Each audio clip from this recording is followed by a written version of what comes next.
তারেক রহমান বর্তমানে যে বাজেট দিয়েছে, বাংলাদেশে এত বৃহৎ বাজেট ছিল না। এই বাজেটে কিন্তু দেখেন ৭৪.৫৩% সরাসরি জনগণের হাতে যাবে। যাবো কই, যাওয়ার জায়গা নাই। এদিকে গেলেও আপনারা দোষ ধরেন, এদিকে গেলেও দোষ ধরেন। তেলের দাম কমানো হয়েছিল, সেই সময় দেখছি টুপি টাপি মাথায় হুন্ডা লইয়ে যাই বলে, এই তেলের দাম বাড়াক তারেক, বাড়াইয়ে তারপর তেল দে, তেল যদি না দিতে পারো তুই দাম বাড়াইতে কেনা মানা করছে, সারা বিশ্বে বাড়ছে। এখন তেলের দাম বাড়াইছে। আপনারা জানেন তেল একটা ভর্তুকি প্রজেক্ট, এখানে ভর্তুকি দিতে হয়। সেই ক্ষেত্রে তেলের ব্যবহারটা বেশিরভাগই হয় পেট্রোল, অকটেন, ধনী লোকের ক্ষেত্রে, আর ডিজেল বা কেরোসিনটা একটু সেই পরিমাণ এইগুলোতে বাড়াইছে, এইগুলো বাড়ায় না।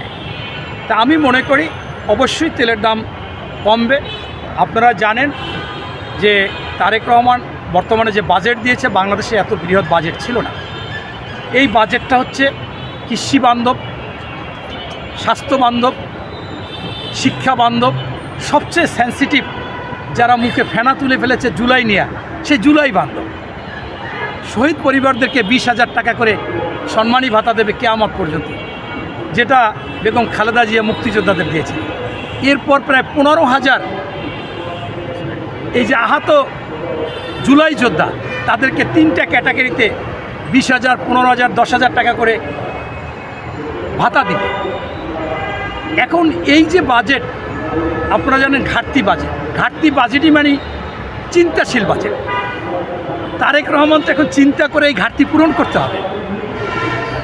এবং আপনারা নিন্দুকেরা অনেক কিছু বলবে, এই বাজেটে কিন্তু দেখেন ৭৪.৫৩% সরাসরি জনগণের হাতে যাবে।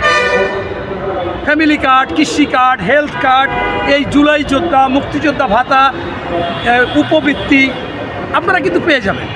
এই যে রিংয়ের দাম কমাইলো, আপনার ক্যান্সারের রোগীদের জন্য অনেক সুযোগ সুবিধা দিল, সামাজিক নিরাপত্তার জন্য আপনার 1,44,000 কোটি টাকা বরাদ্দ করলে, এগুলো কিন্তু তারা সরাসরি পাবে।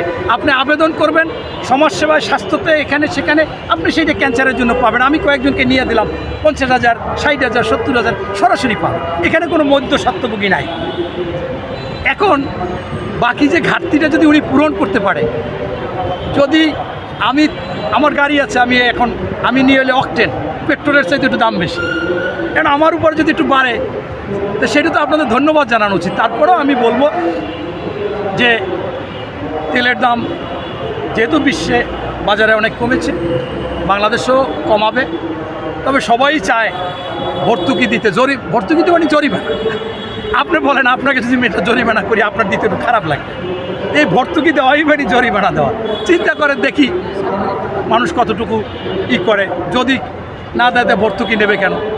আবার একদিকে মনে করতে পারেন ভর্তুকি যায় যে পারপোজ দেয়, এটা একটা মানে কিন্তু দানের মতো, তেমন কিন্তু দান নাও নিতে পারে।